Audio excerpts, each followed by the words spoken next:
নমস্কার। আপনারা যারা এখানে আছেন বা যারা শুনছেন, বিগত 30 বছর ধরে আমাকে আপনারা সুখে দুঃখে পেয়েছেন।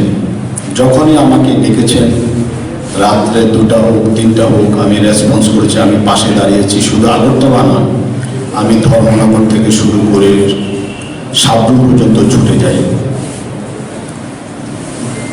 আপনাদের পাশে সারা জীবন থাকব, আপনারা এটা জানেন। নিজের বৃত্ত গৌরবের কথা কখনোই আমি ভাবিনি। বড় দালানের অফিস করার কথা ভাবিনি। আমার কোনো ব্যাকগ্রাউন্ড নেই, শুধুমাত্র আপনাদের পাশে থাকা ছাড়া। আমি বলবো, আপনারা আমাকে সারা জীবন পাবেন, সুখও পাবেন, দুঃখও পাবেন, আপদও পাবেন, বিপদও পাবেন, শ্মশানও পাবেন, হাসপাতালও পাবেন, ডাক্তারের কাছেও পাবেন, সব জায়গাতে পাবেন। এটা আপনারা অতীত দিয়ে মিলিয়ে নিয়েছেন, অতীতে দেখেছেন। এটা আমার বলার অপেক্ষা রাখে না।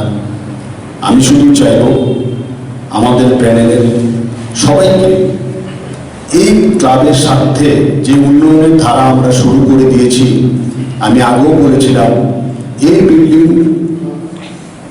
যখন হয় তখন আমি সম্পাদক ছিলাম, আবার যখন শীততাপ নিয়ন্ত্রিত হয় তখনও আমি সম্পাদক।